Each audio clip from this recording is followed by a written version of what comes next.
How's everybody doing? Hope you're all doing well. Personally, not great after last night's Celtic loss. But I know some of my other friends are definitely also suffering in the chat. So, listen, let's come together, suffer together, and get rid of it by reading a brand new One Piece chapter that's finally out. This light's bugging out to me on the side a little bit. Hopefully that stops. But how's everybody doing, man? It's been a minute. Last time we streamed was 2 Saturdays ago. For the top 30 stream, that was a 7-hour stream. So hopefully that made up for the lack of stream this past week, as we went on break. That was fun as hell. If you haven't peeped that is public on the channel.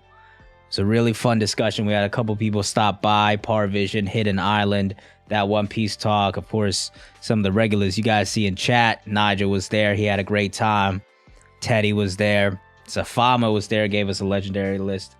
That was really fun. I'm looking forward to it when we do it again next year, I'm sure. But yeah, Chin, what's good, man? Watched it back 3 times. Damn, bro. This is like a whole day's worth of content right there. 3-1 comeback will be dope. And a dent to LeBron's legacy. He's never blown a 3-1 lead ever. So good luck with that. I think there's a good chance you win 5.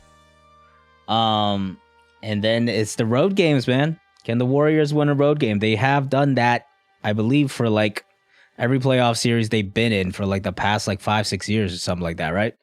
But we'll see. Are the Warriors still built the same? Because this season, from the regular season to the playoffs, not really. The Kings felt like they just couldn't quite take advantage. But the Lakers look sharp. Who don't look sharp, though, is the Boston Celtics. Rough loss yesterday. That was quite bad. But honestly, I'll say this. Coming into the game, I still 75% pretty confident that we're going to win the series. But I wasn't feeling too great about Game 5. The Celtics have this tendency, like, they just don't win at home for some reason.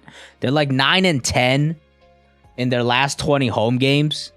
And I'm not sure why they don't win home playoff games, but some about it, they just don't play as well. But on the road, they've been pretty damn good. So, like, I feel like if we win game 6, which, like, this is it, it's do or die. There's no excuses left.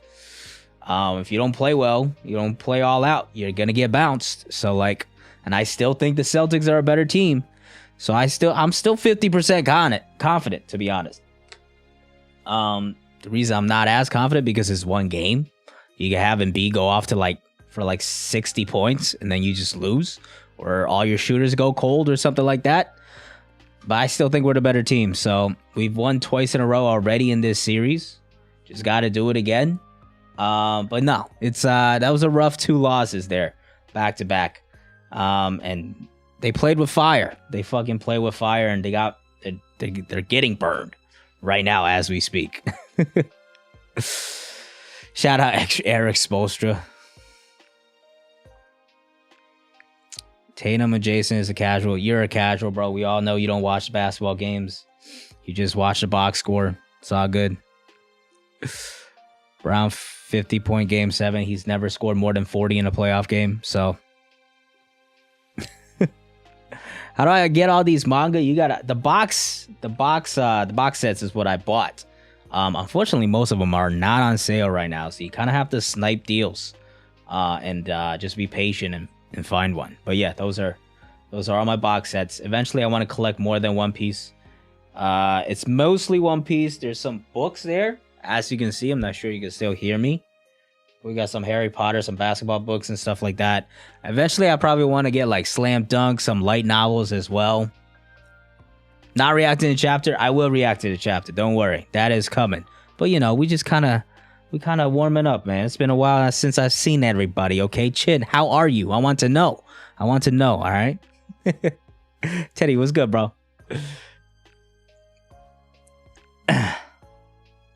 Ali the Killer, hi. Max, we're going to read the chapter. This time around, actually, TCB dropped way early, all right? Competition is good. I've been saying that since day one. Okay, we're getting One Piece Wednesdays now, consistently, it seems. TCB dropped their shit like at like 8 o'clock in the morning, I think. We're reading TCB. If there's some like very specific wording in there that needs to be looked over, we'll take a look at OP scans as well. But generally, I enjoy TCB's translation because of how like just readable it is. But you guys know whatever comes out first is the one we read.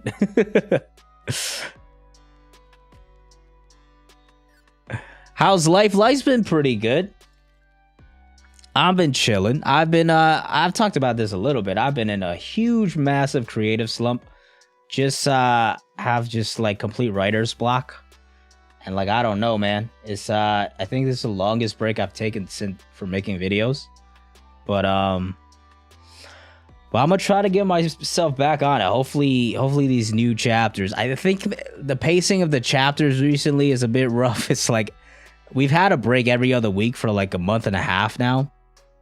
I've seen that's kind of taken a bit out on some of the other One Piece creators as well. I saw like Brago didn't upload for like 10 days, and like some other creators are not as active. I feel like it's just when you're not getting as much One Piece content, which is fine for Oda, he deserves it and all that, but you're just not as into the series, right? You kind of just start to forget about it a little bit.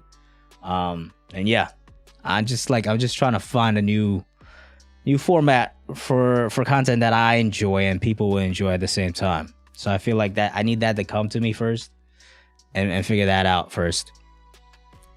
Will of early release. It's so early now. Exactly, man. Like we used to get this shit on like Fridays. Like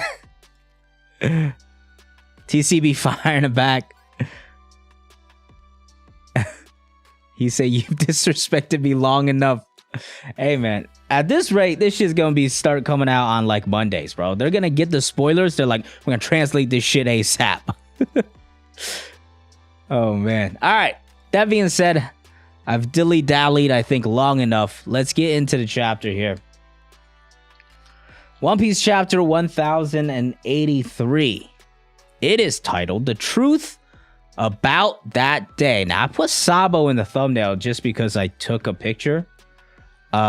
Just like one of the pictures from last chapter. That's what I usually do. Like, it's nothing to spoil the chapter usually, but it looks like I might actually have been onto something because I saw Dragon like pop up as the pages was loading. So maybe we are focusing on the revolutionaries.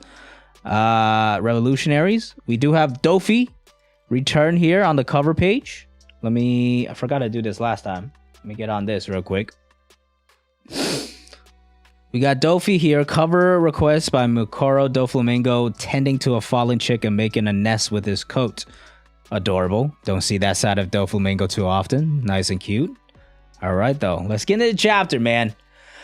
Egghead has been incredible. Even though we haven't even been on Egghead, it's just been bangers after bangers. We're left off with Garp versus Aokiji. I still don't think Aokiji is just like fully gone like into the dark side.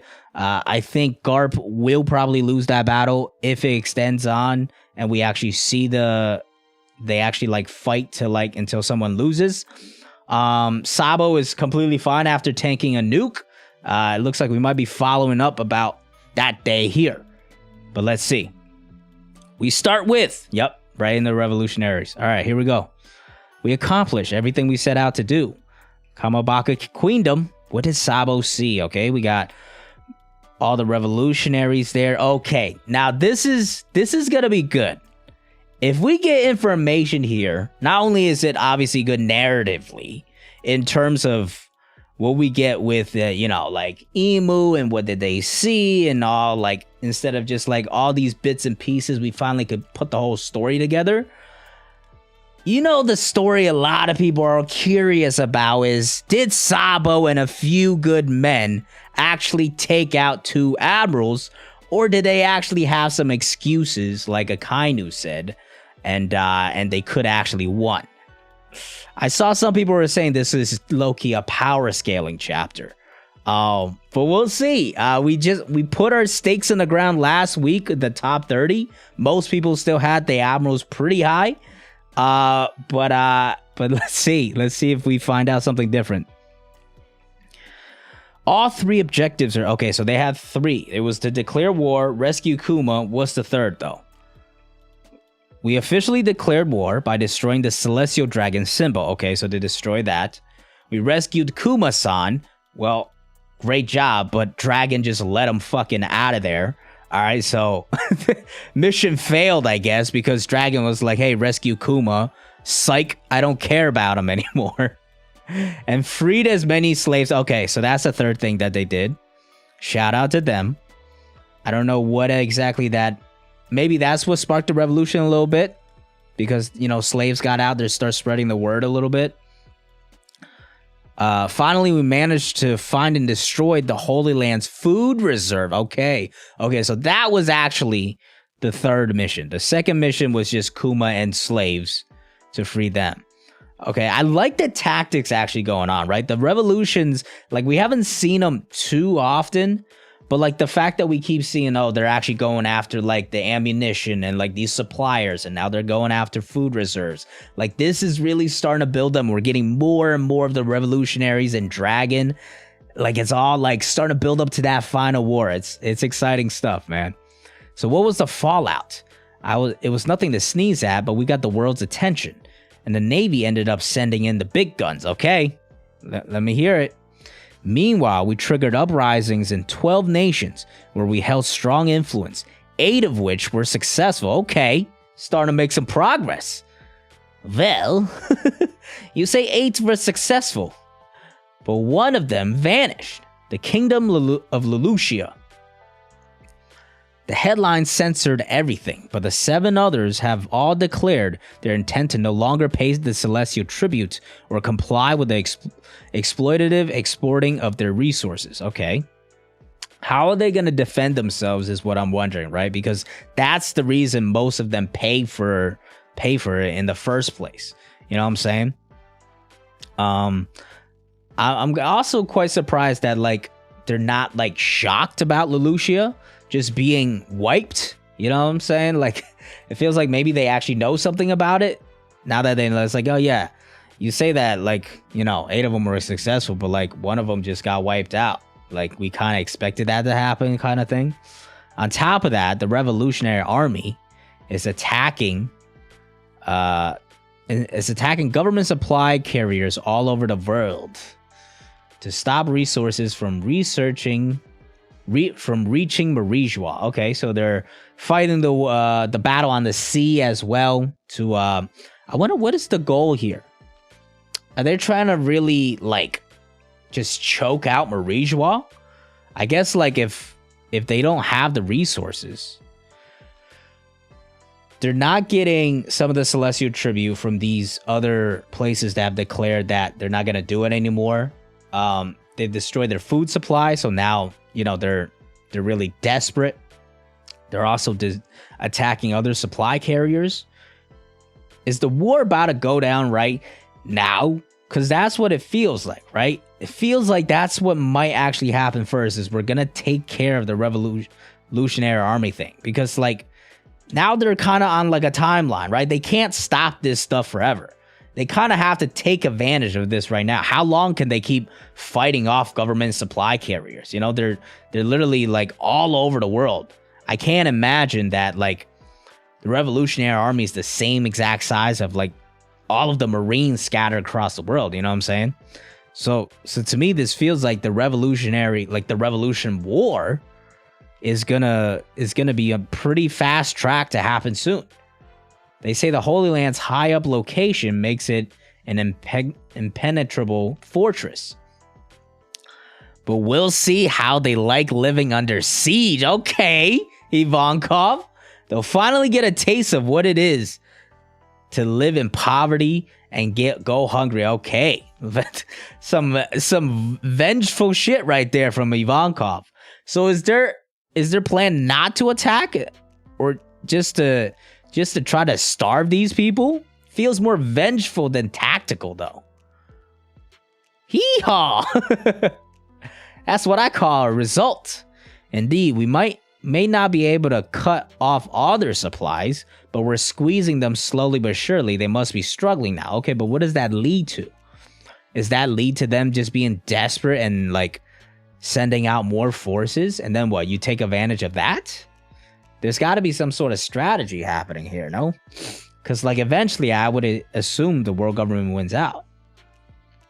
As expected, though, they're not a foe who will just take all this laying down. Exactly. They're literally, like, just the world government. They've been ruling for 700 years. Our real battle will start when they mobilize God's... Okay! Okay! This is fun. This is fun. This was briefly, very briefly mentioned when we found out about the Reverie, where it was like the God's Night of the Celestial Dragons were mobilized, right? And people were like, is that an actual unit, or are they just like some kind of soldiers that are there? But look at these silhouettes, bro. This is so exciting. Because, like, it was always, like, the final war, you got all of these people fighting. Is it just going to be, like, the pirates versus the Marines? Because, like, who are all these people going to fight? Like, who are the actual strong people of the world government, right? Is it the Gorosei? That's why everybody has all these theories that the old men are strong. And maybe they still are, and same with Emu. But now we have some actual opponents. There's a dragon opponent in there. I'm sure there's a Sabo opponent in there. I feel like I'm more confident than ever now that Akaino's fighting Luffy and Sabo's probably fighting one of these dudes, right? The revolutionary officers, they got opponents now. We got some swordsmen in there. Like, these guys are looking like silhouettes. We could barely tell anything, but this is exciting. All right, now the Gorosei and Emu don't necessarily have to be strong. Yeah, the final war is getting just a lot more exciting now that we know the God's Knights are actually like that's a revolutionary, the revolution battle right there. And I feel like the Straw Hats and the Pirates are actually going to be facing the Marines, as they should, right? It's a Pirates versus Marines story. It's been that way since the beginning. You realize you will be their number one target, right, Sabo? Or should I start calling you Flame Emperor Boy? I'm not too hot on that name. Doesn't matter what the truth behind King Cobra's assassination is. The news reports have made you a hero already.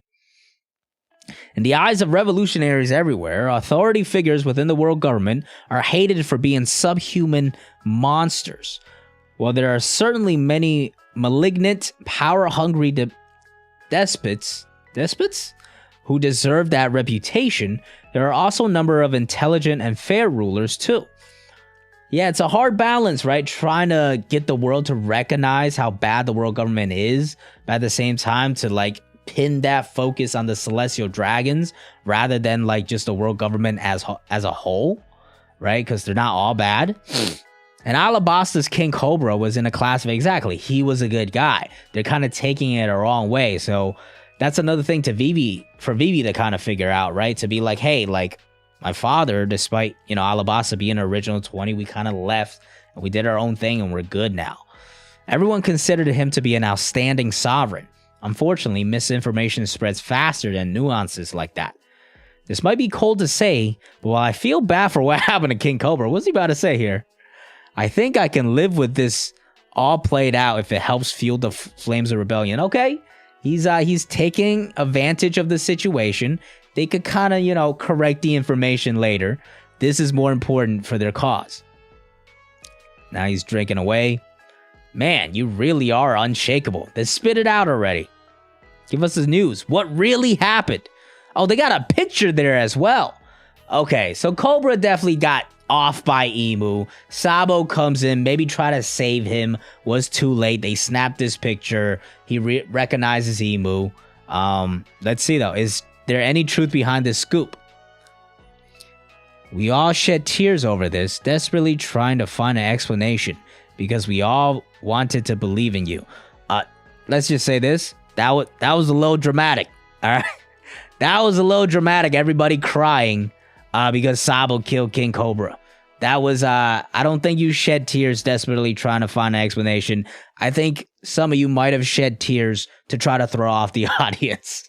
All right, like the mountain bandits be like, oh, we just found out you were just alive and now you're a murderer. That's a little extreme. I feel like that's a little extreme. You know, Dragon be like, oh, Sabo. Like, I think that was more of a plot device to get us Get us trying to theorize some different outcomes. Okay, now we're going into a flashback, though. What actually happened over a month ago at the home of gods in the holy land of Marijua, not long after the reverie began. They're attacking the home of the gods. Get out of here and help us, you lousy bureaucrats. Okay, so there's... Ew, bro. Look at these inbred dudes. Disgusting. Why do they have to have that hair, man?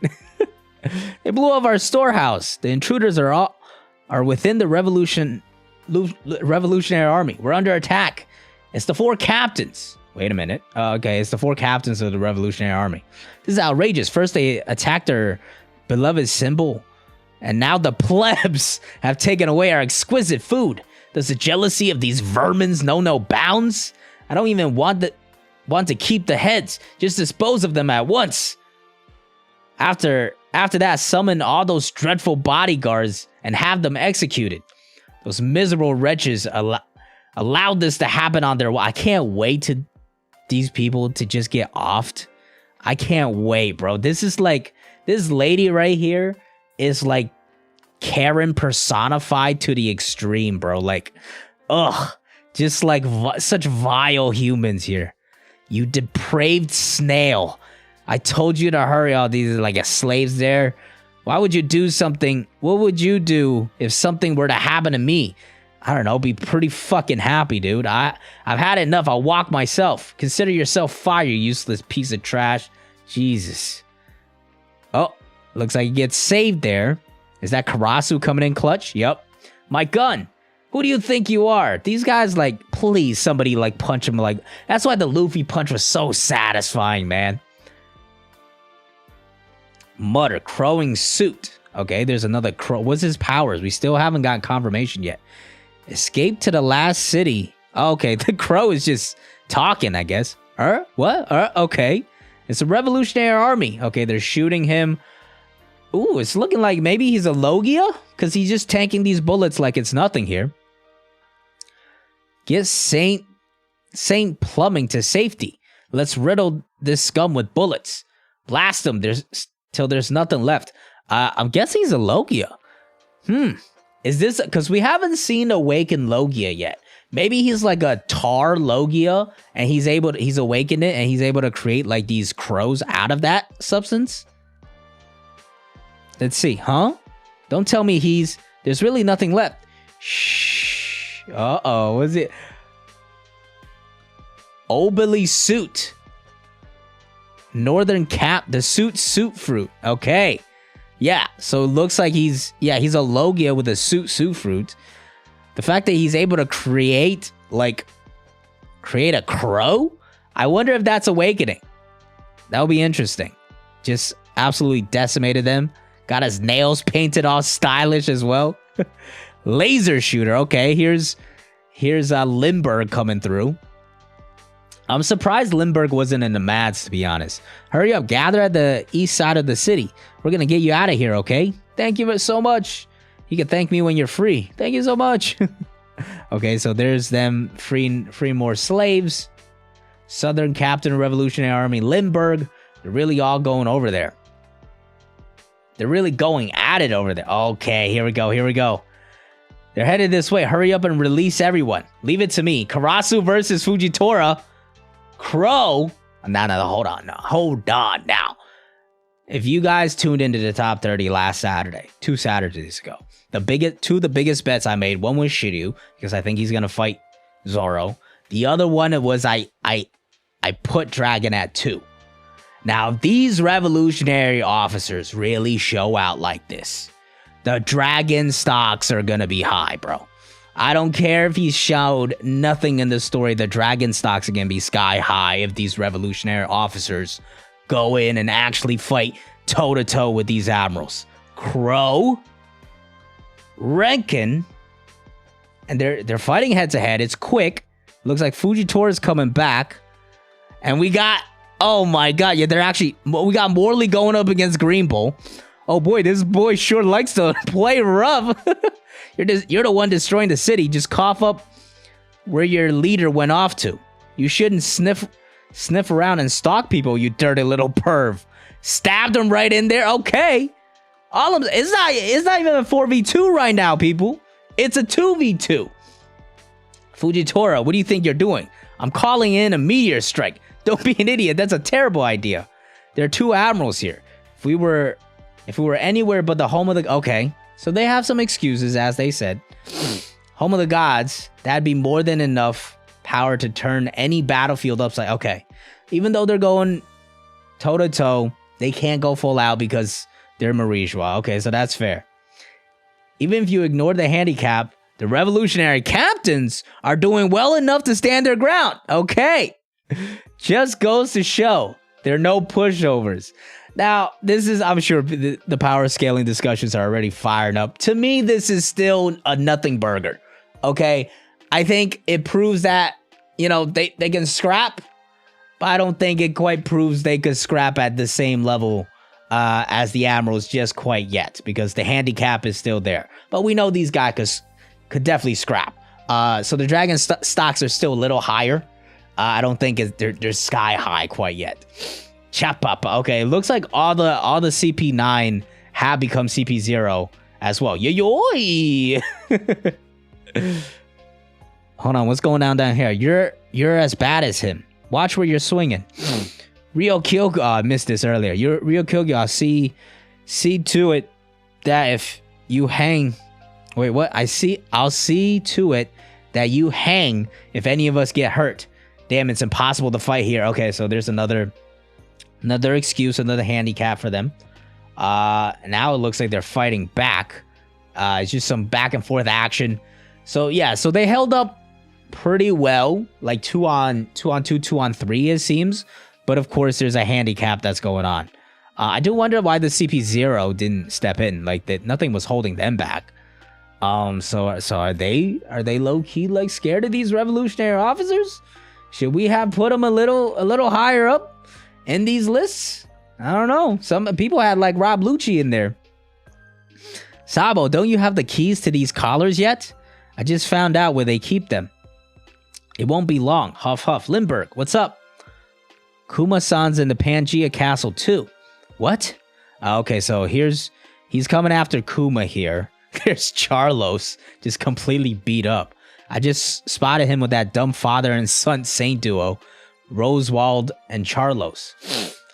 They must be looking to get revenge for that thing we heard about at the public court. What the hell? Mufufu, I'll make her my pet. He hasn't given up on getting her Shirahoshi. I won't forgive them for using Kuma-san like this. Yeah, we won't let them get away with it. Morley, make sure everything's ready. Oh, here's Jewelry Bonnie coming through to cause some havoc as well. Okie dokie. Father. And there's Vivi. Okay, we're getting all of this. Can you buzz off? I'd rather have Vice Admiral Garp's help. Don't worry, we'll protect you. Like you protected Shirahoshi? Oh wait, you didn't. Okay, Vivi, tell him. That creep's definitely going to target her again.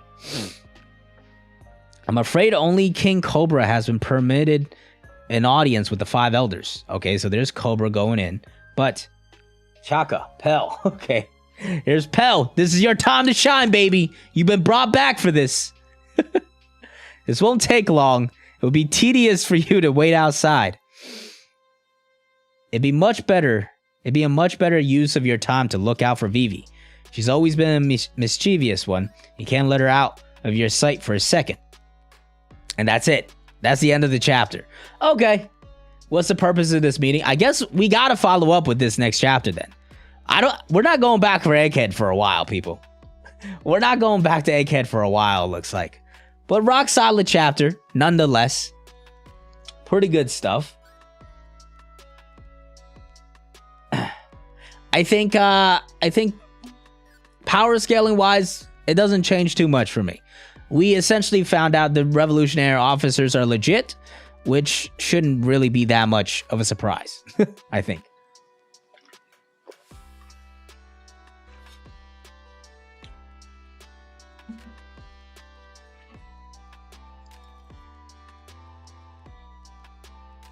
Hold on, I'm changing the music here real quick.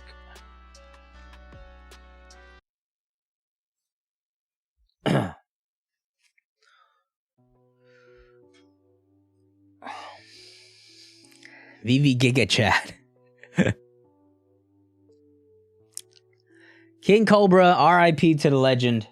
He came in there wanting all the smoke, you know, to find out the truth. And you gotta respect it, for sure.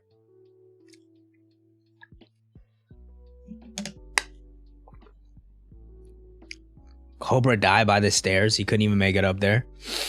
Karasu stocks went crazy up. I don't necessarily think so. It is such a quick scrap, guys. Like, nobody was saying Apu is Luffy level after he blew it. Like, that's the example I always go back to. Because, like, Oda has these moments where he highlights character's strength because we've never seen it before. We had never really seen Apu post-time skip fight. So he wanted Apu to have a moment where he slashes up Zoro and, you know, blew up Luffy to show, like, hey, if you fuck around, Apu's got some power. But what happened eventually? He gets one slice by Shishi Sun, you know, like, gets decked by Kid like he is not that guy. You know what I'm saying? So, like, these little moments, it just shows, like, hey, this is Oda just saying, hey, the revolutionary officers are pretty strong.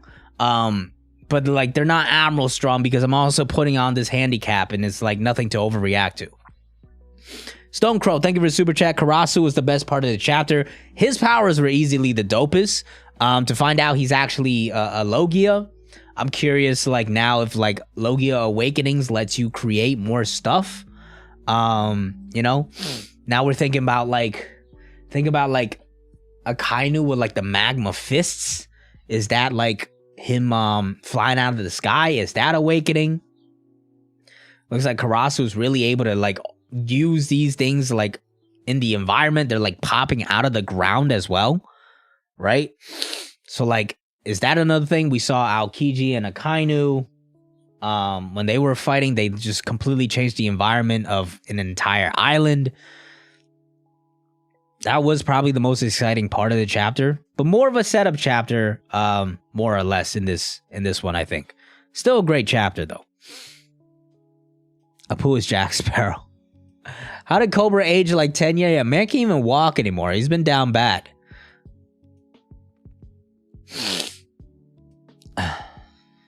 Translation, Apu is shit. Kid should have packed it. That I agree with. He definitely should have packed Apu. How many weeks been without the Straw Hats?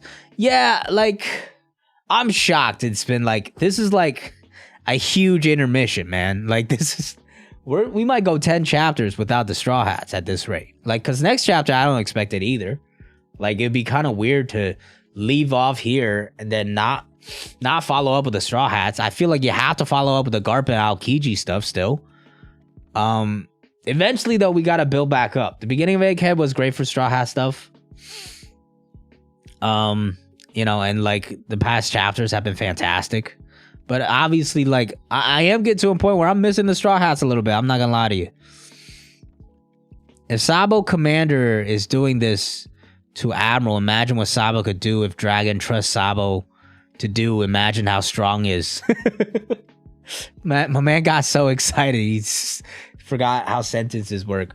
Yeah, and I think the Dragon stocks are not necessarily up for me because like I have them at 2. Like I was hoping it could sky to that level, but not quite there yet. But for anybody thinking Dragon is a fraud, that I think you're in for awakening, right? I think you've been in for awakening here.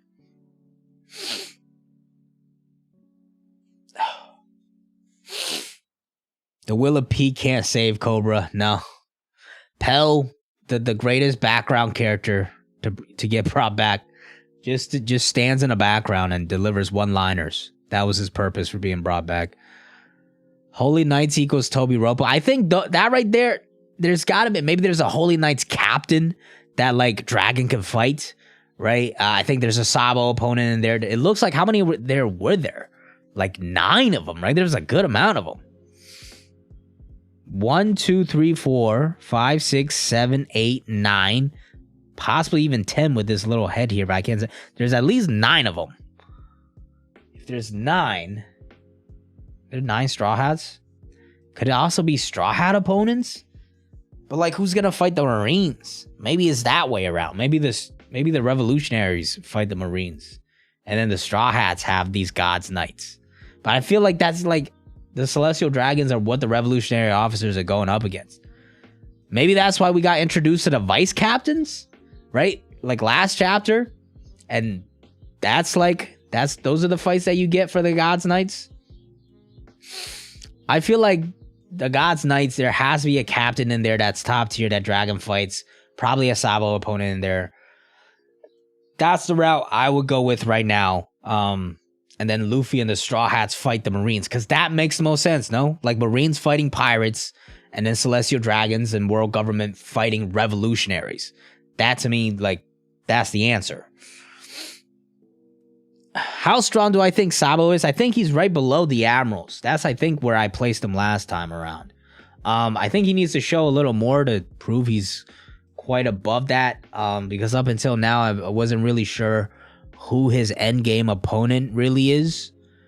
But we'll see. You know, he's definitely up there. I do think in terms of feats, he hasn't shown exactly too much. Once again, like his clash with Fujitora, another really quick scrap that was like, you know, wasn't really in the right scenario for them to both go all out. Jin is a holy knight, yes sir, and Chocho the dog. Guy from the front, that's what I was saying, right? The guy from the front looks like Shanks. Like he looks like Shanks. Imagine that's like Shanks' brother. He is from the Figureland family. What if that's like Shanks' brother? That's not too crazy, you know. Like, is that like Figureland? It's JLJarx. It's JLJarx Figureland. Figureland JLJarx.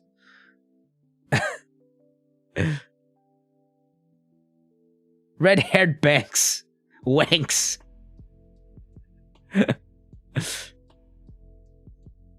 Holy Knights is just a red-haired pirates. To be fair, if the red-haired pirates stick around and they eventually attack the world government as well, they could need some opponents. You know, maybe we get the revolutionaries and the red-haired pirates teaming up. There's some different options here. But I definitely think the revolutionaries have to fight these guys. And then there's also a possibility if the Gorosei are actually strong and like they're not like just holding swords for show and stuff. Those are also opponents. And then you have to wonder, is Emu actually strong?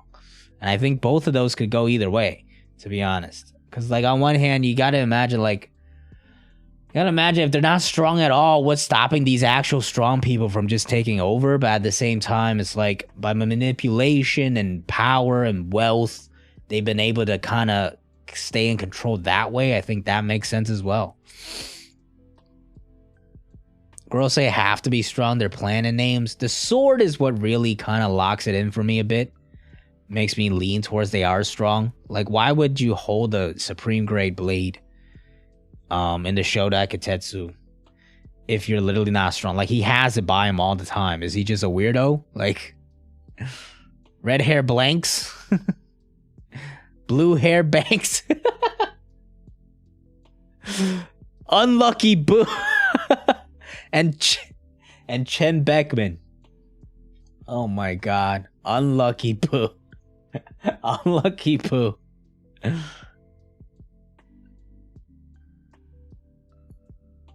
Hen Beckman, man. Yeah, we got Blue Hair Banks, Unlucky Boo, and Hen Beckman. And also, what's up?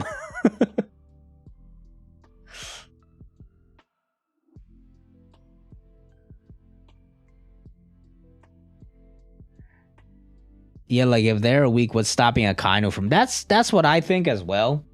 But I could still see the angle of like they've just been manipulating stuff, information, kind of maintaining this power just through, you know, ancient weapon is another thing. Through manipulation, maybe they got hostages, maybe they got all this type of different stuff. That's not impossible either. Just like King Cobra, the Celtics season is dead. Don't give up hope so much so soon, bro. I still think it's a 50-50, my man.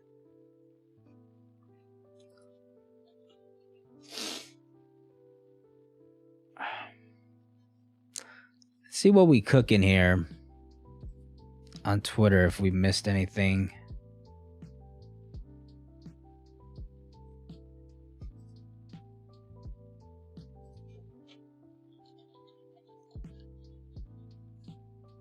The God Knights are the protectors of the national treasure. That is why Dragon is waiting for them to make a move so he can steal it. Interesting. Now, I think Dragon just wants to take out the revolution. I mean, the world government, right? So it is interesting. They've gone for starvation here.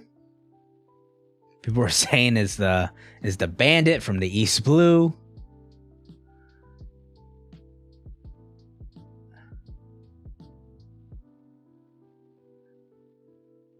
Yeah, the power scaling conversations are here.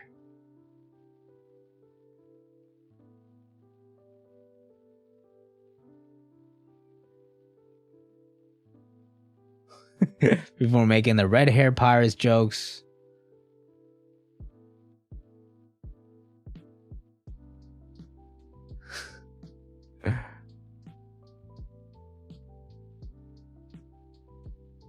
Not too much. Didn't seem like, yeah. This is mostly a setup chapter.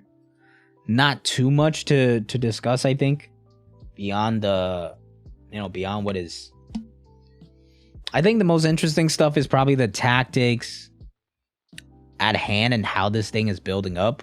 Because, like, how long realistically can they just, like, choke out the world government,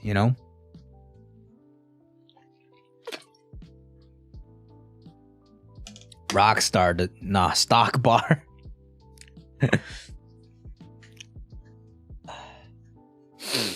Shanks having a twin is a popular theory in Japan. That's one thing that came to my mind, right? It's like, think about Shanks' past, his connection to celestial dragons. Now that we found out he's in the Figureland family, if you haven't watched film, read spoilers, but it's not really that big of a spoiler.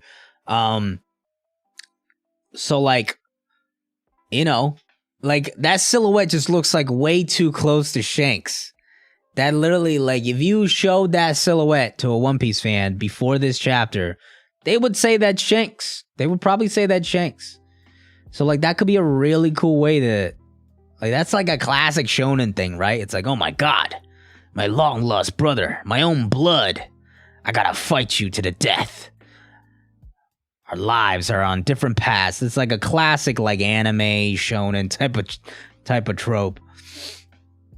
God Knights sound cool. They do. I bet there's some goofy ass designs. That could be true as well. That is classic One Piece, where, like, they look so cool, and then like One Piece designs are just unique in that way, right? I feel like the guy in the center, at least, maybe Oda would troll us, but I feel like that guy at least has to look pretty legit. Like, there, for every queen there's a king, Next chapter, next episode, King. I did see the Sanji clips on Twitter. That shit was fire, bro. I didn't see the whole episode, so if people are bagging on the whole episode, I ain't got no comments, but that one clip I saw was pure heat. It's a Rev W chapter for sure, absolutely.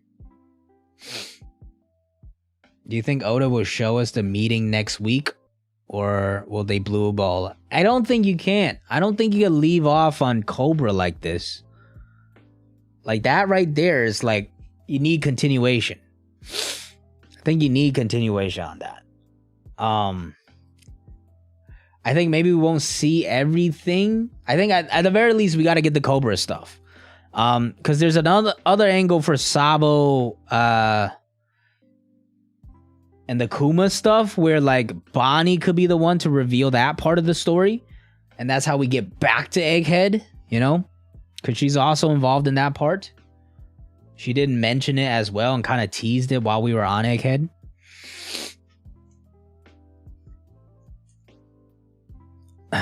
Maybe the God Knights are straight up the Figureland clan, the only celestial clan with strong combatants. The rest of them stayed in Marijois to guard the treasure while Shanks was sent off for a reason. Not a bad shout. You also gotta remember, like, he was at God Valley in a treasure chest. God Valley was a home to ooh, we're kind of cooking now. God Valley was where celestial dragons were involved.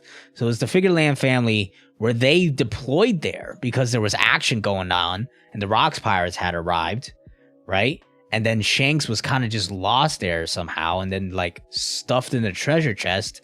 Maybe like a story, we found out a story like his mom was actually a good person or something like that and like stuffed him in there and like just wanted to make sure like he was okay.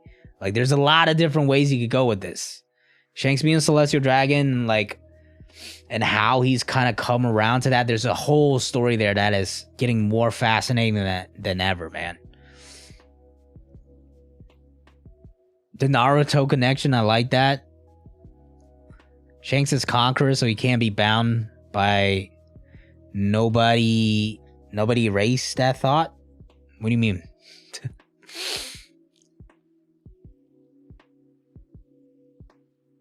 Treasure chest must be the strongest thing in the world.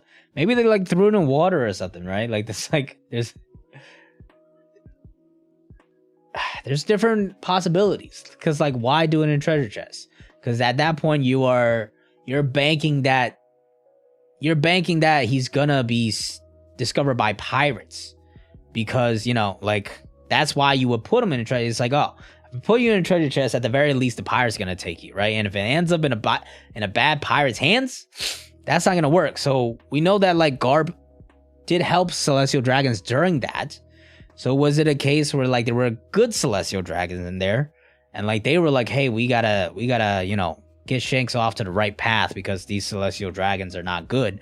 We have seen good celestial dragons in the story already with Doflamingo's dad and the person that Otahime saved eventually, converted as well.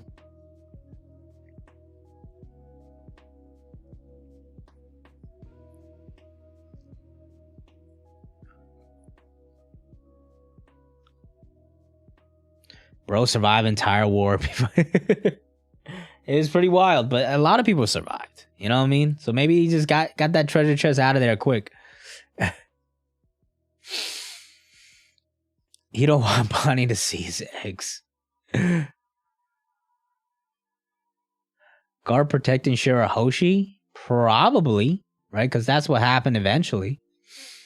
Hard time reading this chapter. Maybe I should just read on PC instead of phone. I read it on PC, so I had no hard time. But maybe it's overloaded or something. I'm not sure.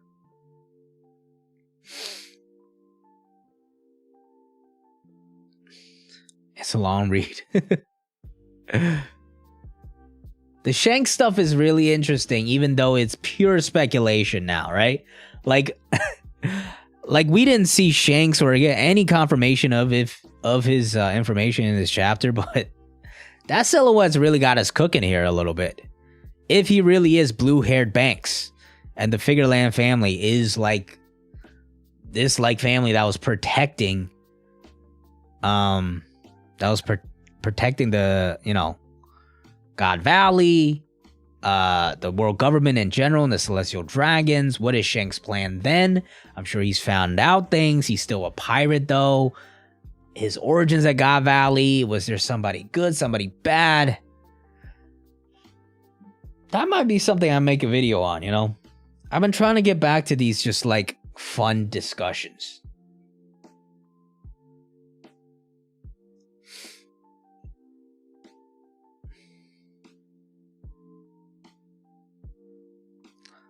I want to ask you guys a question. Which One Piece YouTubers do you guys watch the most in terms of videos? Forget streams and stuff, because I'm sure a lot of you enjoy watching streams as well, but just in terms of videos, and what type of content is it usually?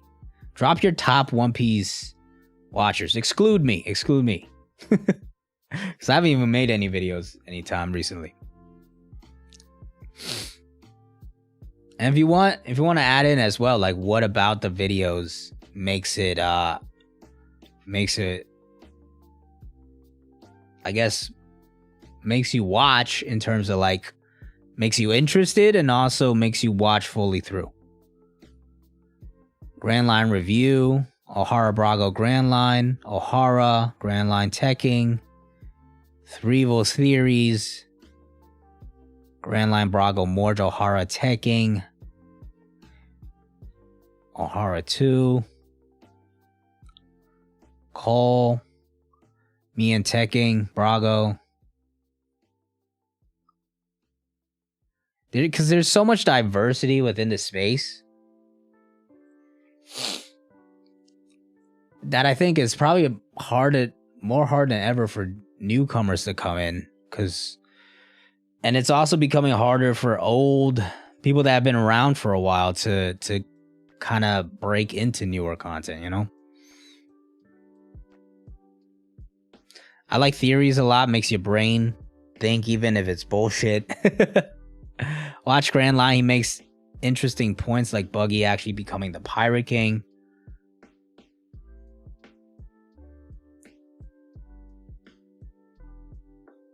Channel's O'Hara is great, but Mando's theories are weirdly exaggerated. Don't watch a lot of One Piece content these days, just the ones get recommended to me. The short clips, Roger Space 2, sometimes Joy Boy, love his voice.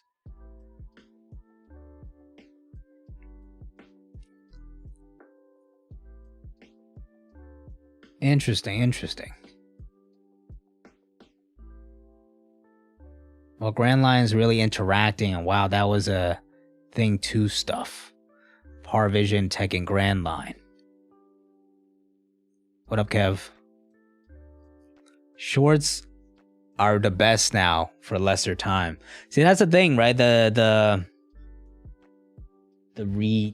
attention span's getting shorter too. If you look at Tekking's channel, like Tekking was the GOAT for a long time. And then it kind of got shortened down when Grand Line came about. And now it's like O'Hara has taken it to another level where like the edits and the pacing and everything is so much faster. Where Tekking's style is just, it's not as consumable anymore. Because people have just done more engaging. You know, it's still good content. A lot of people still watch him.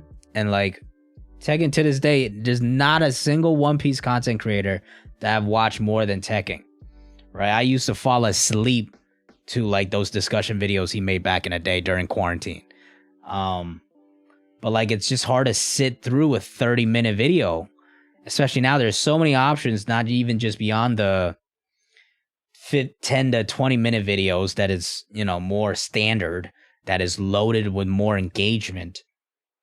But also shorts is a whole thing now, right? Obviously there's still a space for long form content, which is why people watch reactions, people watch these streams. You know, that's still a whole space in its own. For me, I think the thing I've been struggling with a bit is I feel like the content I make right now works. It works very well in terms of edits. I know how to do it well, but I want to figure out how to balance like a calm discussion, like not as overloaded, and be more conversational with engagement. I want to somehow mesh O'Hara and Tekking. To me, meshing O'Hara and Tekking would create the best content ever in this space. At least for me, that would be content I would watch. You know, I can't watch either of them right now, to be completely honest. I don't watch either of them right now. Well, to be completely honest, I don't really watch any One Piece content too much. But like, both of their content at where they are right now is not for me, you know? And for me, I feel like the content I make right now is in a place where I know it's good and people enjoy it, but it's not something I would even watch. It's not a style I would even watch. So I'm trying to figure out a way to get to content I want to watch. And to me is Tekking and O'Hara bridge. Tekking is incredibly personable. It's you know, he goes on tangents. He talks to you. He knows everything. It's super conversational. It's fun. It's funny. It's friendly. That's why people love him, right? And that's why, you know, I've watched so many of his videos, but it's so fucking long at this point. And that is, you just lose interest way too quickly. On the other hand, Ohara is like hyper calculated. You know, like the editing is crazy. Every single second has you locked in. It's always constantly moving, but it's not as conversational. It's to me, it feels a little, maybe fake is too harsh of a word, but it's just not as conversational, I guess is the best way to describe it. So I'm trying to figure out the balance of two of those on top of creating a style that makes it fun for me to create in terms of not just sitting in front of a camera and talking. I feel like there's more fun things I could do to make it more engaging, right? I feel like that's the answer. The answer is keep it conversational, but also keep it engaging, not just by overloading with visuals, but also action, because that's the other way you get engagement. But yeah, that's my little rant. That's my little tangent right there. Trying to perfect the craft, yes. But it's very difficult, and it means I get stuck in a creative mental block where I don't make anything, which is not ideal for a content creator. I literally haven't dropped a video in like a month and a half. I like that One Piece podcast shorts. They're good shorts. That's, like I said, there's so many different forms, right? Like there's streams. Like I will still do these streams. These long form content to me is a lot of fun. Shorts, I had fun doing a little while. I feel like my favorite short to this day is the one I did on Daquan, where I just cut up this, you know, clip of his thing. So maybe that's the aspect I lean to in terms of shorts, kind of just fun stuff, instead of like educational stuff, which also does very well, but I'm not sure if that's the audience I want to bring in, because it's a manga channel, you know what I'm saying? But yeah, there's like content for everybody. A lot of people just like those weekly easy discussions about the chapter. I've kind of moved away from that a little more, because I think like just grinding that out weekly is just not quite something I'm interested in. In terms of like editing and making videos, what I'm interested in is just making the best content with the best idea still. But it's just like trying to figure out a way to make it as engaging, but much more conversational without being more too commercial. Somebody said commercial, I think, or too professional, right? And like professionalism and like high quality is something I've strived for since day one on this channel. So that's not what I want to move away from, but I feel like I don't want it to be artificial at the same time, you know what I mean? JLR is also a bit far. I think he still balances it out pretty quick, like well. I think where it might feel too YouTubey for him is his thumbnails and titles. I think he goes a little too extreme on that, and I don't even necessarily think it's the most effective sometimes. Although it works for him because he pumps out so much content, I still think his content is incredible. In terms of balancing like conversationally, I think one highlight of Grand Line Review is like his comedy writing. His wittiness is very good in his videos, and the quality across the board is very good. Although I always am very confused. He uses zero sound design. This is like a super nerdy editor kind of talk, but like his visuals are so engaging, and then you just hear nothing but him, and it's just like it takes me out of it personally.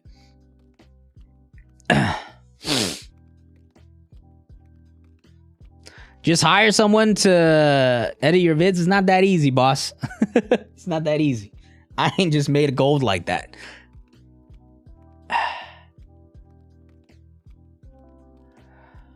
Beyond theory crafting, hitting the same points. Yeah, that's why like I'm not a theorist in the first place, right? For me, like this channel has always been One Piece speculation. Like that's what I want it to be. It's not making theories. It's not me piecing everything together. It's conversations around different talking points and fun discussions around different ideas. You know, the videos that have done the best for me is like what ifs and next Straw Hat discussions, and like Endgame Straw Hat, or where are the swords? It's just like different fun talking points. It's not like I figured out the craziest theory of One Piece or anything like that, or like me reacting to a chapter or something like that. Neither of those have been my bread and butter. My bread and butter has always been a good discussion topic people are interested in, and then packaging that into an engaging video. My voice is artificial in like videos or in like streams, or are you just saying my voice in general is artificial? I feel like I do a right job. But that is something I'm trying to get away from a little more, I guess.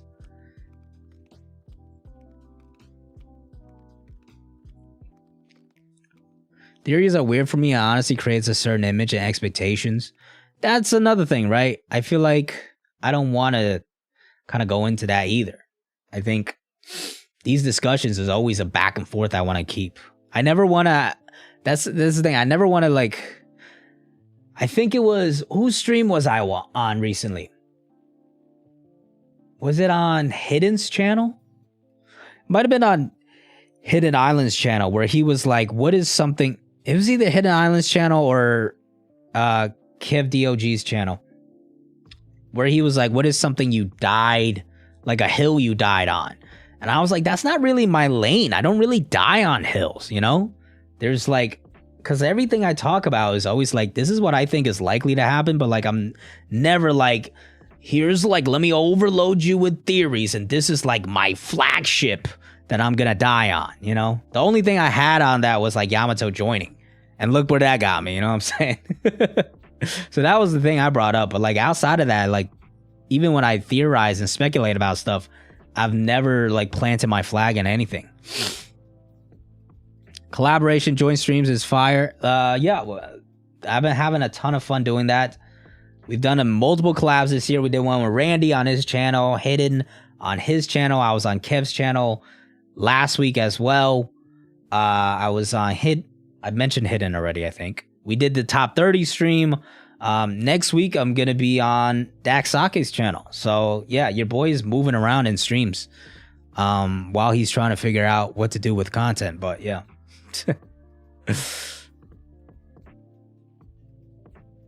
My editing's gotten better since the last time I showed you, but it's not similar to content you do. Check out my pin TikTok. By the way, I need to peep the DM. I'm sorry it's taken me so long to get to that. I think I might have opened it, and then once the notification gets away, I just kind of forget about things. So my bad on that. Sometimes those type of videos and what ifs and whatnot come off better if you have someone to bounce off to, like in your collabs or streams. So yeah, that's another thing. Maybe it's a matter of getting more people involved. I just I'm trying to figure out what are the best ways. The idea I've been picturing in my head is like, because one of my favorite content creators is Casey Neistat, right? And when he did his daily vlogs, I watched that shit like every single day. And this man came up with like a good vlog every day. And it wasn't because he was just filming his family like all these other family channels. He created stories out of a different talking point every day. Sometimes he would just tell a story he had in his life in his vlog, and he would just make it interesting by using different action shots, right? It wasn't a ton of B-roll being loaded on as you see with like a Mr. Beast type of video these days. He told stories through different unique ways. So like that's what I've been picturing in my head, but like it's Casey fucking Neistat. He's a one of a kind content creator, right? So like to try to recreate that type of content with like One Piece and anime discussion would be very difficult to do, and I would have to do a lot of brainstorming to try to figure that out. But I feel like that could be an avenue I try to lean towards, because that would also expand things out more in terms of more real life related stuff that kind of gets you outside of just this box of One Piece discussions. Do more streams just talking to chat. We're talking about videos right now, bro. I think on the stream end, I'm pretty pretty satisfied. I'm doing this once a week, every other week. On break weeks, we're having, you know, fun streams in between. I do talk to chat here and there, and this is just like a fun stream for me to come through, talk to y'all, interact, talk about One Piece, talk about basketball, whatever. And it's just fun. It's good.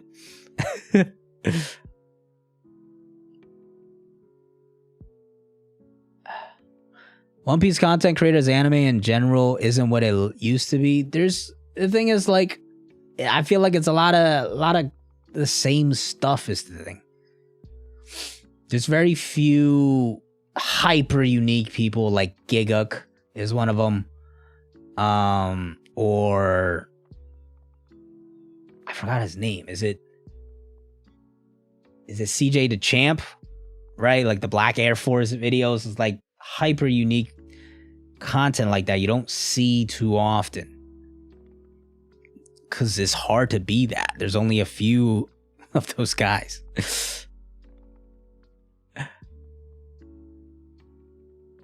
Channels get repetitive talking about it. There's so many channels these days, right? Because that's another part of it that gets kind of difficult.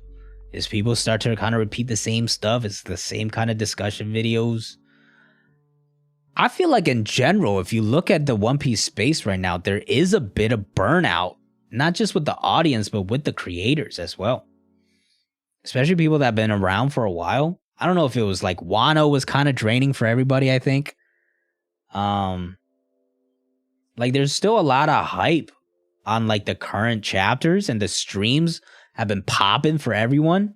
But outside of like what is happening in the current chapters, I feel like we don't see as much like just One Piece discussion content popping off.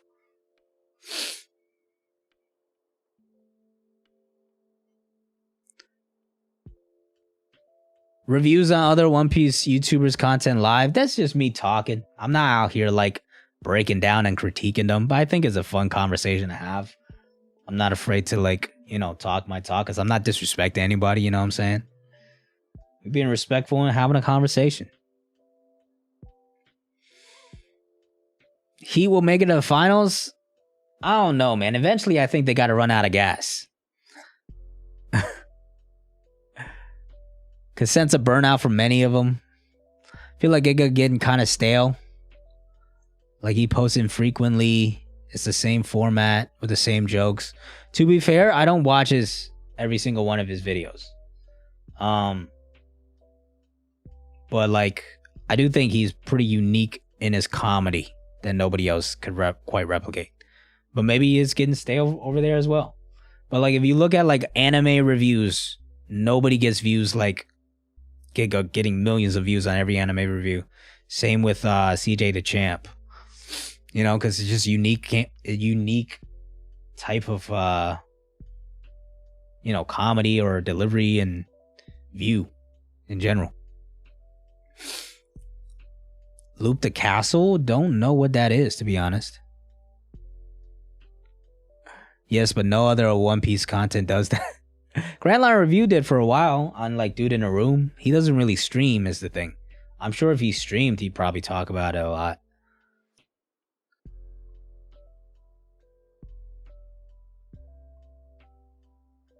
Wano got dragged on. That's the only problem. That might be another thing, right? I feel like I might have to like, part of me like feels nostalgic for like old One Piece. And like maybe I need to do a reread and like content will just come from that, right? That might be the inspirational source that comes from it. Because I think a lot of people are just hyper focused on what is happening in Egghead and what's going to happen. And like just trying to forget Wano in a way. Because whenever people talk about Wano, it's not a great time. It's usually not like great conversations. It's usually critique. Like we've gotten into Wano discussions before on different streams and these collabs that I've done on other people's channels, and it's usually critique.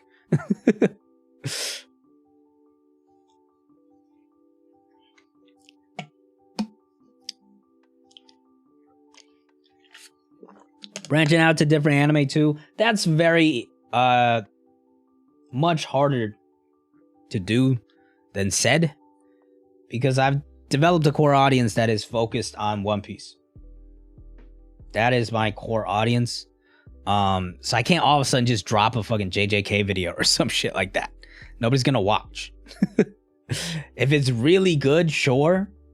Eventually, if it's a really good video with a really good idea, eventually people will get to it and watch it. But like now you're kind of creating a conflict of interest a bit.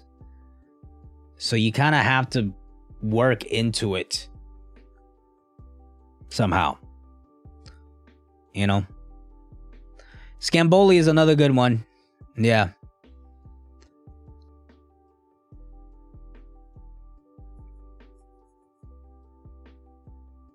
Barely speaks in a reverie. I don't think... Has he even been in the last two reveries?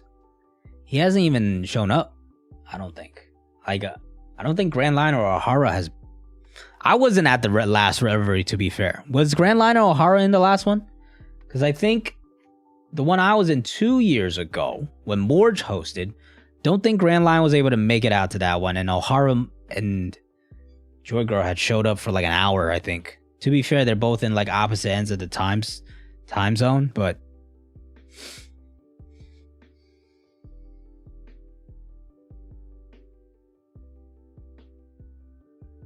I don't know what Loop the Castle is, my man.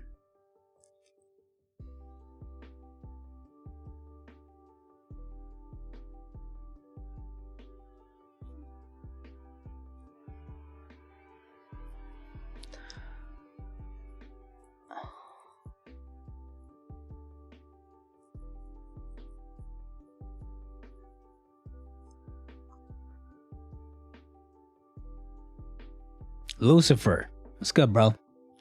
Welcome to the crew. We're just chilling, talking about One Piece content. So many JJK viewers from other shows, from shorts. The shorts thing is another crazy thing. There's like such a huge shorts audience now.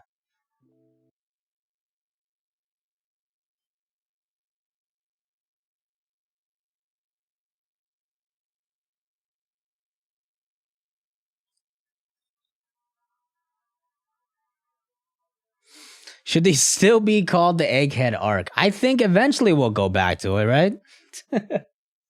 Eventually we should go back to it. How many chapters you guys think until we go back to Egghead? At this point, I think we get another 2 chapters outside of it at least. Lucifer, go to OnePieceChapters.com.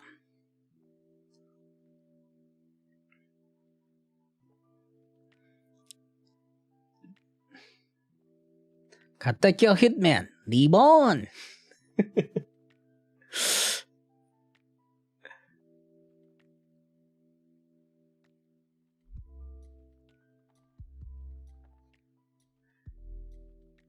It's not a bad thing to spend time outside of Egghead for sure. I will say this might be the first chapter I was like, I kind of want to see more of the Straw Hats soon.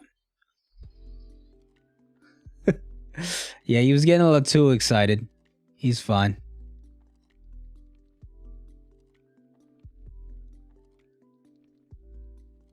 I think 1 would be enough.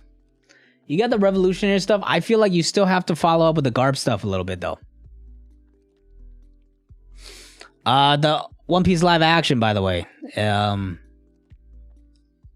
I saw Luffy's name, that little clip. That was cool and all. At this point though, I'm just like, I need to see it.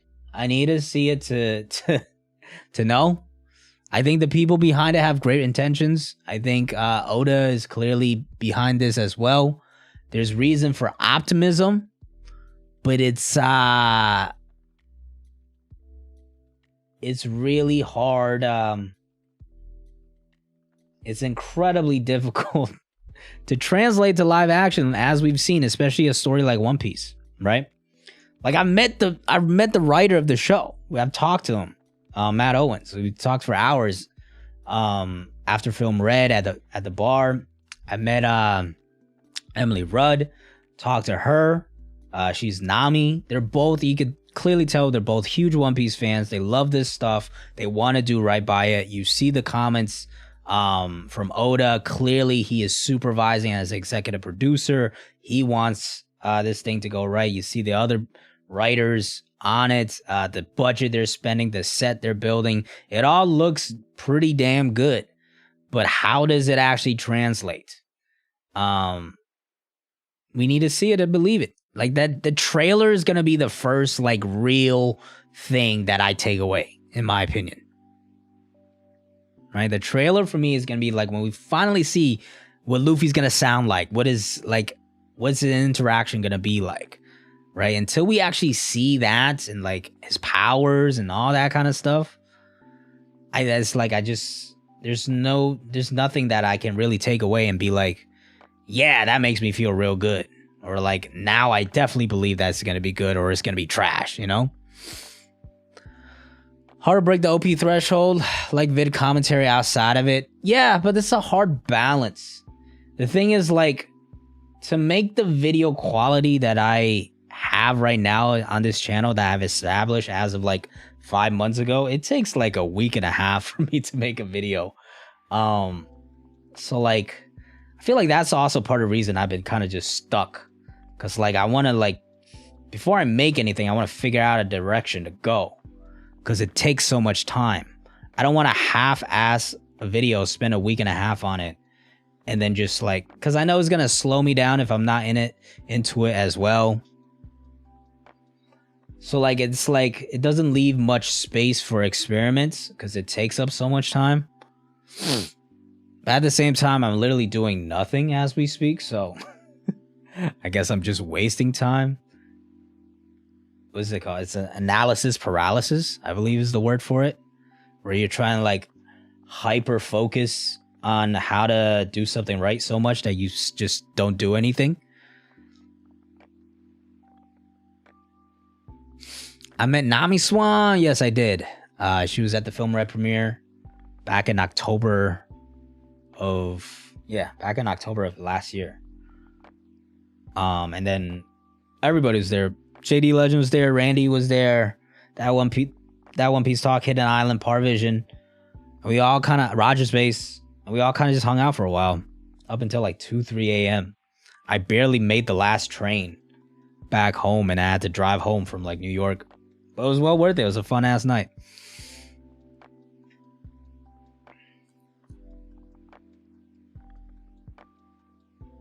People already freaked out of the shoes instead of the sandals. Yeah, no, like that was a little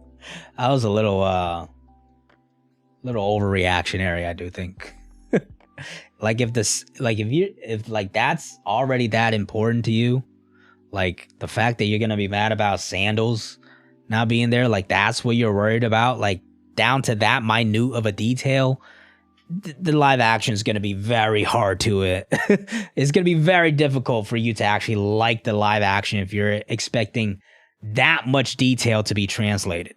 To me, it's like, as long as Luffy's character feels right, the story feels, you know, like it's a nice free flowing story, and like it's not like cringe or like janky, and they do right by the story and add some fun elements to it as well that you only could get in the live action.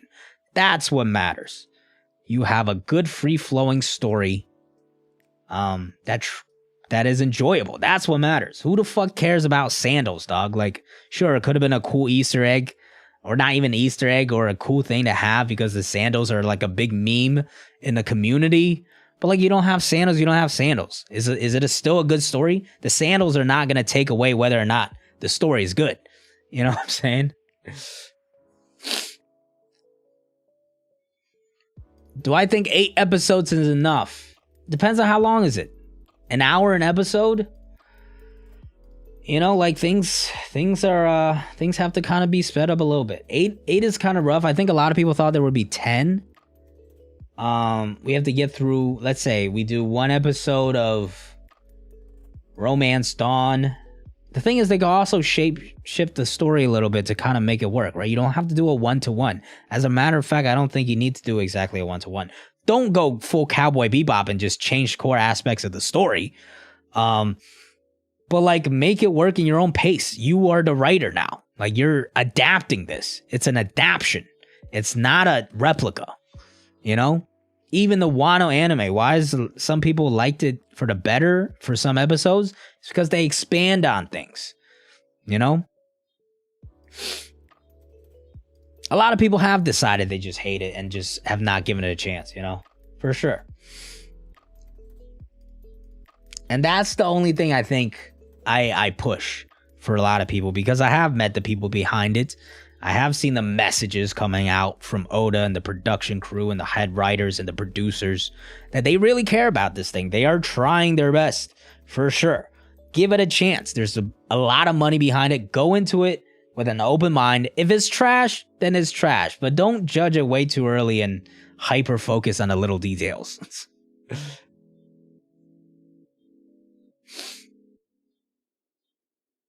Sincerely hope they don't cut down the comedy. I just hope the comedy translates, right? Because we've seen many times that anime Japanese comedy could go very poorly in a live action American show or film. Can they capture that vibe, same vibe?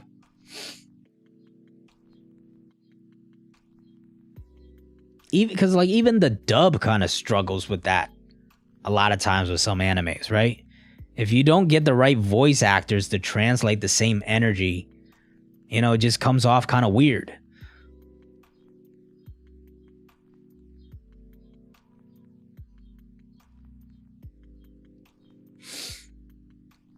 People just forgot about Tokyo Revengers altogether. Listen, that story's been out of my head ever since that one moment happened and the story kept going.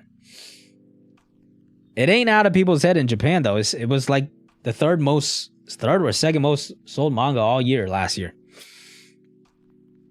Still is to this day, I think, to this year. Like through April so far. Pretty sure it's still super high selling.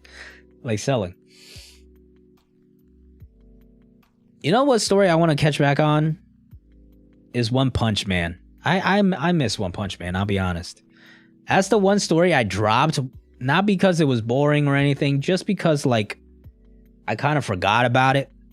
Because it drops once a month and sometimes there's like redraws and it's like, oh, okay, so I guess we're not getting a chapter for a while here. So I just kind of let that go for a while. But I've been missing One Punch Man a bit. Like Black Clover and My Hero, on the other hand, I just lost interest in the story. Same way like JJK. But One Punch Man, like I never lost interest in the story. I think to this day it's one of my top 10 favorite stories.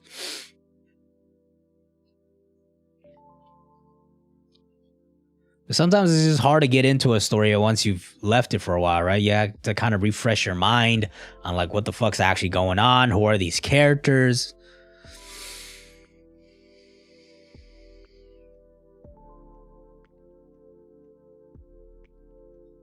The artist One Punch Man is insane. Yes, the manga. The webtoon, however, although he has vastly improved, I will say. I've seen some of the recent art. He has gotten way better.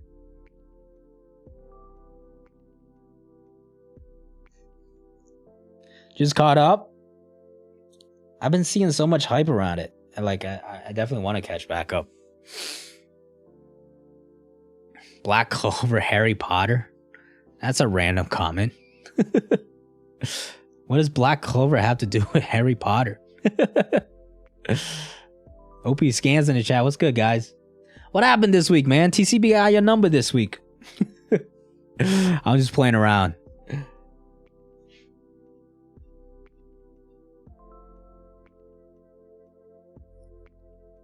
Bro, the manga chapter of Sky Splitting is so insane.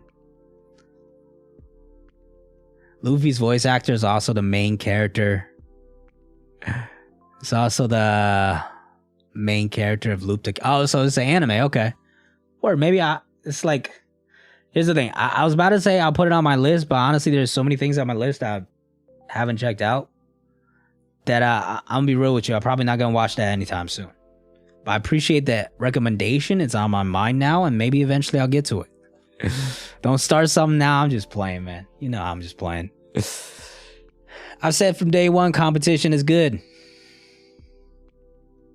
Oh, it's Castle in the Sky. Got you. I still have to read the latest novel of slime. There's a lot of stuff I dropped, to be honest. The things I've kept up with week to week recently have been manhwa. Is Legend of the Northern Blade, Mercenary Enrollment, and some, I forgot the title, but it's like an engineer that gets reincarnated. There's other ones that I ended up dropping because they were just too cliche and kind of boring. The World's Best Engineer. I gotta actually show you. These two are the ones I've been reading. And then Northern Blade isn't on this website. It's on Nitro Scans. But those are really the only three outside of One Piece that I keep up with like week to week.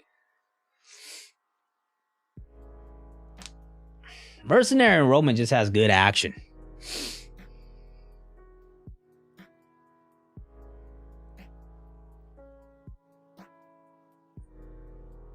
Sword King? I've never even heard of Sword King. There's a SS class Suicide Hero was good for a while, and then it got super fucking boring. And people were gassing it up like it's crazy. They're like the greatest arc ever, and it was like just fucking boring as shit.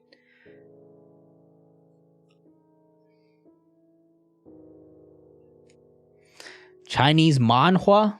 Those are usually so like cookie cutter. Like I went through that phase as well. Tales of Demons and Gods. R.I.P. Is this still a 1 month release these days?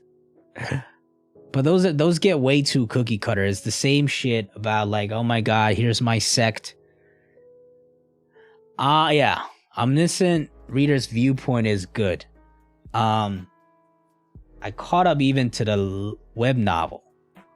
But then at a certain point, I kind of just dropped it. I don't know why. The story wasn't bad yet. It's just really long, and I think I needed a break. And then I took a break, and I never went back. And now it's like I don't remember what happened in the story. My memory's fucking ass when it comes to like short-term, medium-term memory.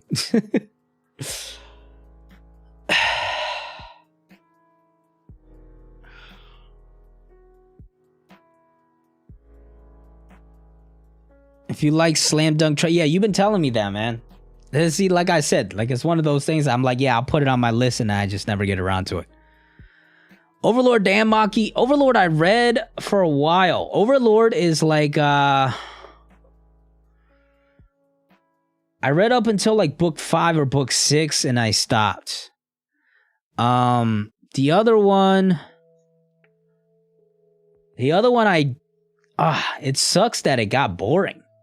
No Game, No Life. I read up until like the 6th or 7th novel, and then this arc just got super kind of confusing and also really boring.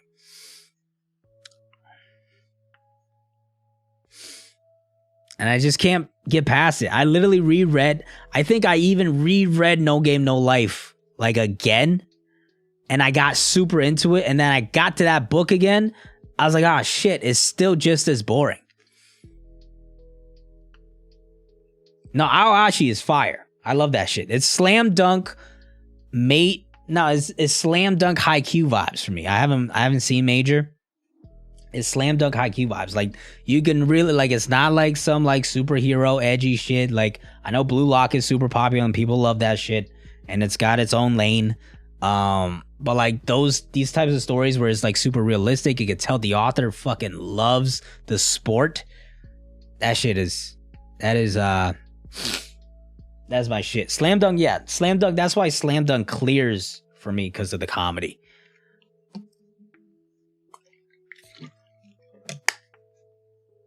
But the characters are good. The games are good. Like, the games are realistic.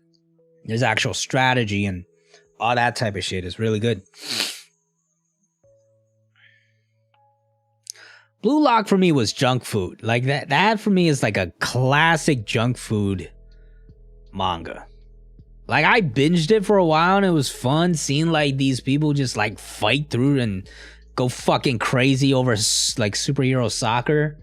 But then like once you're like, okay, I gotta do something else. You kind of, it's not a story that you go back on, and you're like, oh, I really wonder what happened to this character's story, right? Like I don't care about those characters. You're there for the fucking crazy ass. You're there for the crazy ass moments. You know what I'm saying? It's like Kuroko no Basket. I watched the whole fucking thing.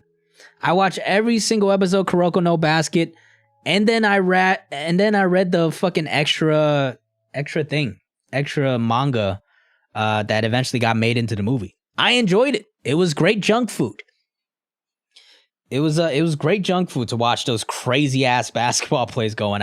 I will say there's some low key fucking funny moments in Kuroko that gets overlooked, but I never read Kuroko and was like, oh my god, I really hope Kuroko gets through this struggle that he's going through. You know, I really hope he develops in this way, or like this relationship in the story is something I really hope gets to another place. You know, like it was never like that. And when you don't have that, it's not a story that you're really gonna connect with to that level.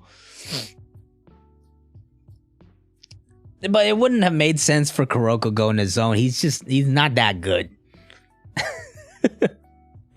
Suzume, yeah.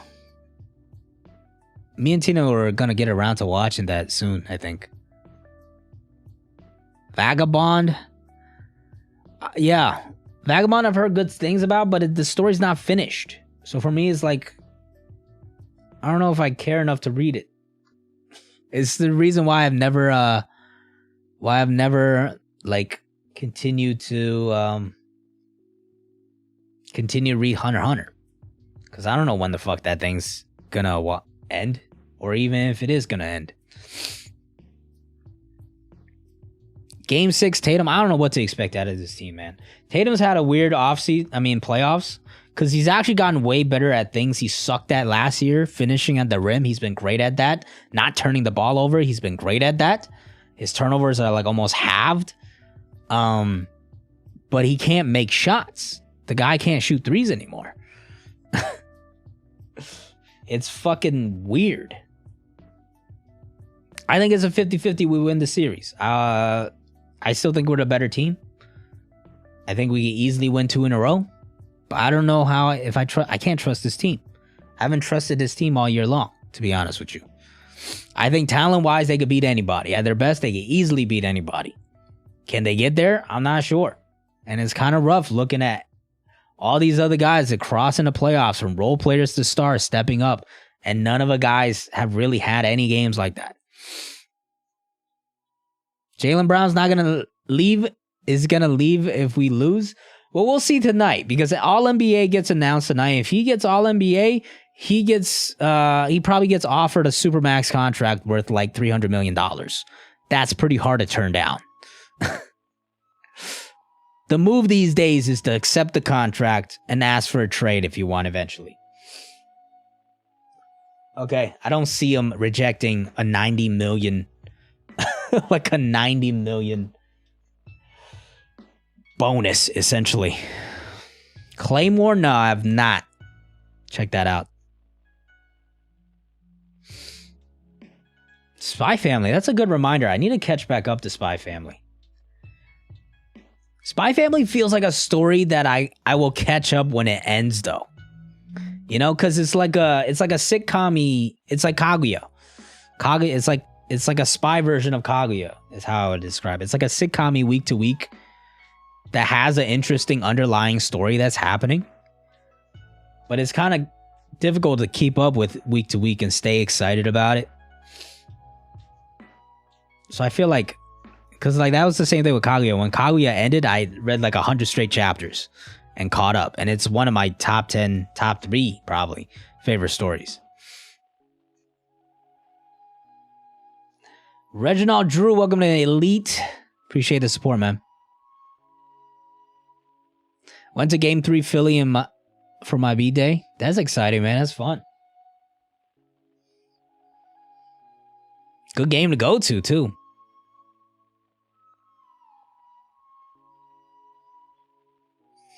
Well, I haven't read Spy for a while. So maybe they are getting a little redundant. I'm not sure.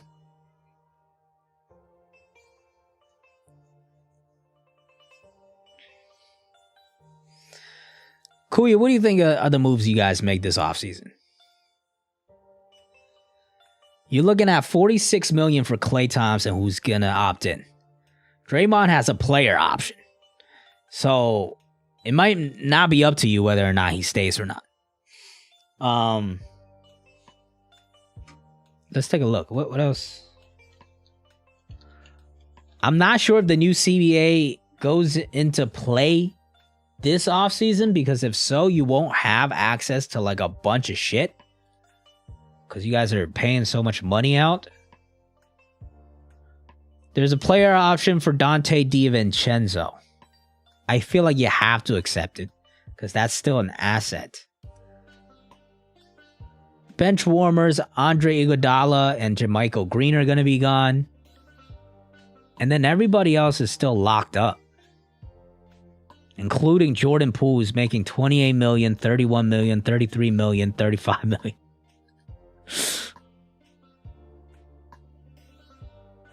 You're not going to... The thing is, Klay Thompson, there's no way you trade. He makes $43 million next year.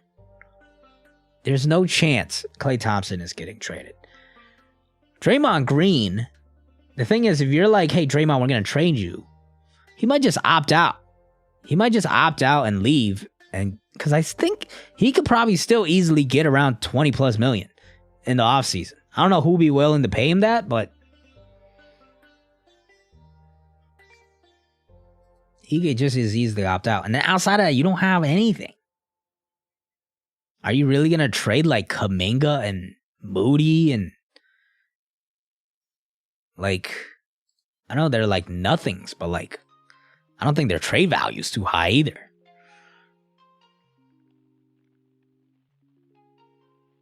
Skip and Loafer. Am I caught up on Vinland? Yes, I believe so. Episode chapter 200 was the last one I read, I think. I will say, even though the newer stuff is quite interesting, I was probably more into it when it was the early on stuff. Especially because it's historical to an extent, so like I'm kind of spoiled on what happens.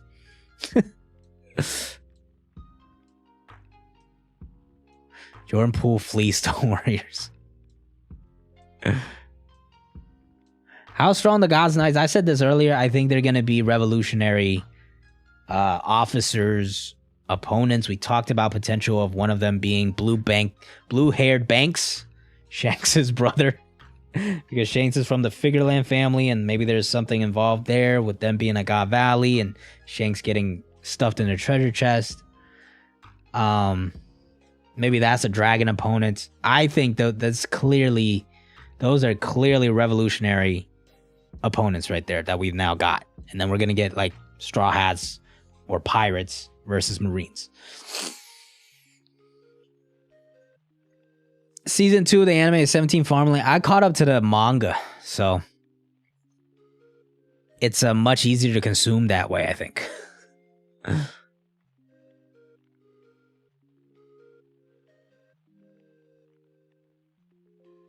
If he really wanted to, he could sue. Can't see a world Celtics lose 3 in a row, losing game 7, but we don't have to lose 3 in a row, bro. We just got to lose 2 in a row, which we actually just did. Oh, to be fair, no, you're right. I can't count. Yeah, I mean, if we lose another one, we'll be losing 3 in a row to Philly. I don't know. This is a real mental toughness test, which, this team so far has not felt the same as last year. In terms of mental toughness. But we'll see if that's just vibes or if it's actually true or not.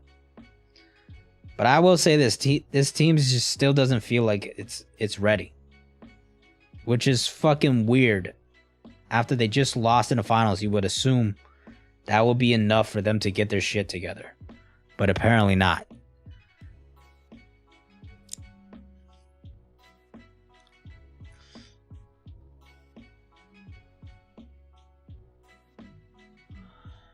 Yeah, anime Promise Neverland, man. That might actually be like a good name for it, because like the first season, Promised Neverland, is one of the best first seasons of all time. And then it gets into Goldie Pond, and it's like, okay, this is pretty good, but the stakes feel like they're gone a little bit. And then after that, it becomes more forgettable and more forgettable and more forgettable until it's like, this is just boring. And I just completely dropped it.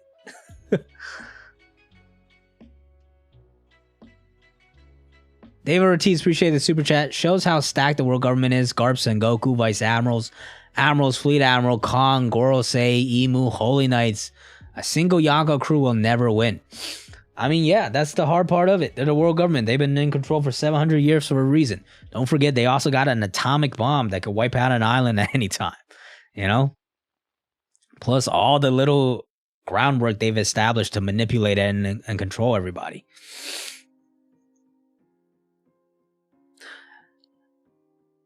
We had really bad games last year too. True. We didn't lose two in a row until the finals. You know, I don't think last year's team goes 6 with the Hawks. The thing is, I think last year's team was less talented than this year's team.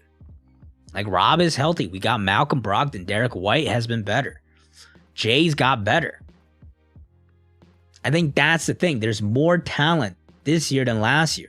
We were relying like Daniel Tice and Peyton Pritchard to give us real fucking contributions. And now Pritchard can't even see in the lineup. So that's the thing. It's like they haven't had that physicality, that killer instinct per se. At the same time, it might not matter because their offense has been way better. And they're still a solid defensive team. Ime is X Factor. I don't think necessarily he's part of it. But you also have to remember that bench lost Damon Stoudemire. It lost Ime. It lost Will Hardy. And it's a staff that Mazzulla didn't even create. So, like, I think Mazzulla's going to get another year at least. If he's trash next year, then he's getting fired. But he's definitely getting another year just because of the circumstances he was thrown into this year. Promised Neverland was a 10 out of 10 for me. I didn't even finish the second season and dropped it. I only count the first season is 10 out of 10. That's in my partially peak fiction bucket. Along with the first 3 seasons of Attack on Titan. Mazzulla is not. You can't be a bad coach and coach a team to 57 wins. That's just not going to happen. Also, our offense was doo-doo last year. We couldn't score over 100 points 4 times in the finals. We have the best offense in the playoffs so far. We just can't defend. The effort is not as there. Yes, Mazzulla is not as good as making adjustments, but he's 34 years old in his first playoff run with a depleted staff he didn't make. How much can you expect? How many other coaches in the league would do as well?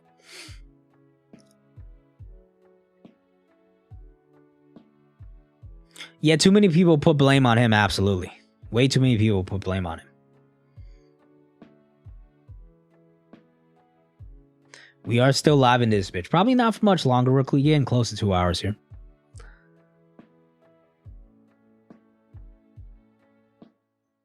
Two and 3 and 1 were all amazing, my man. They sold the story. Even the beginning of it, I was kind of in, and then Aaron goes crazy. That's all I can say. He goes crazy. And I don't really vibe with it.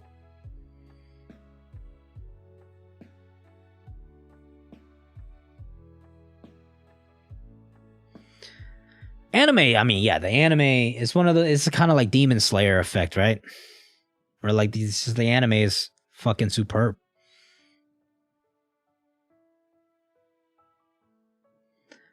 Review done by Redline Destroyer 12 years ago. Best One Piece theory you will ever see. Not right now. Maybe eventually one of these days and when we're chilling. But I'm wrapping up soon, so. It's not Jaylen Brown that has to go. I would not be opposed to making some shakeups to like the supporting cast.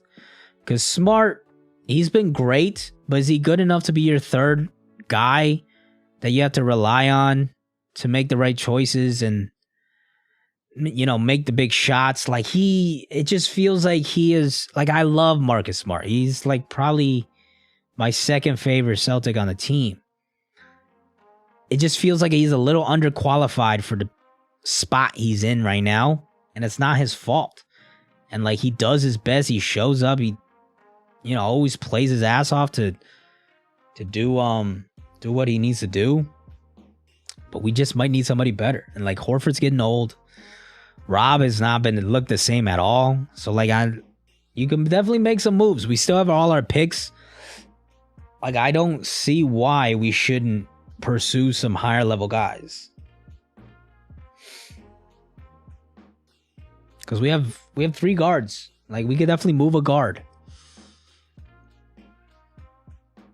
They're all on good contracts too.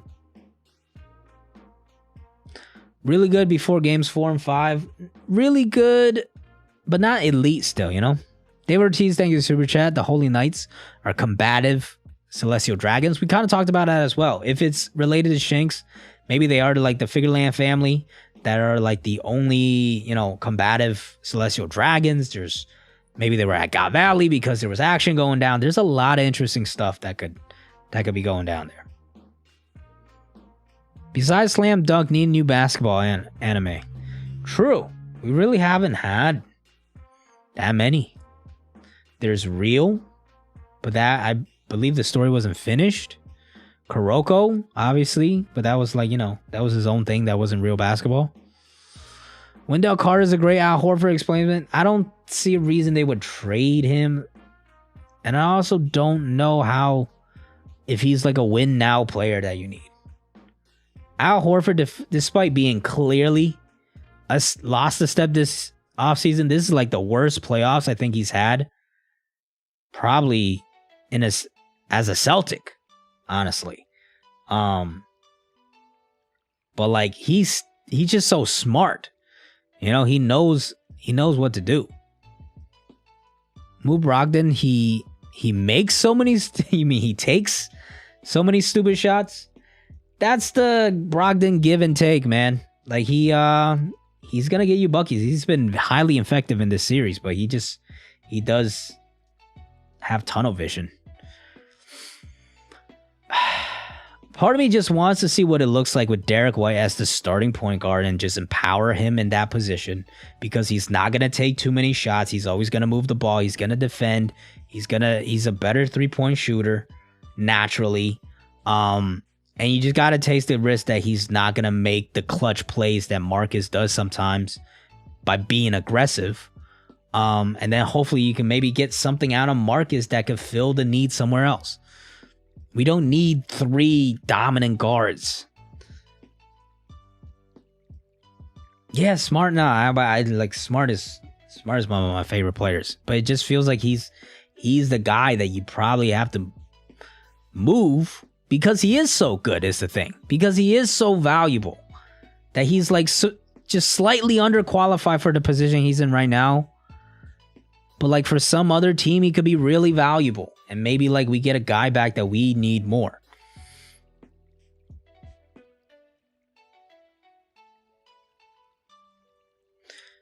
Do I think York's backup plan was to join Blackbeard? Huh? Not really. Not until you just mentioned that. What makes you think that, David?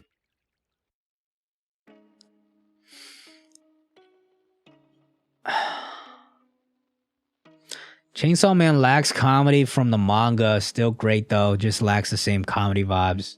I haven't watched the second part or read it. Chainsaw Man was like cool for what it was. I don't like, it wasn't like fantastic to me. It was just like a rock solid story.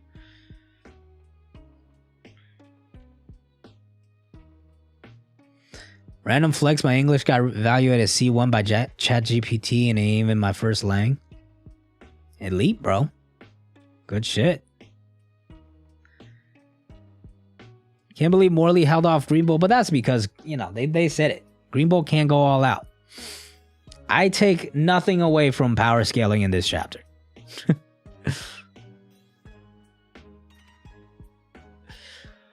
All right, that being said, we're an hour and 49 in. I think I'm going to wrap things up here.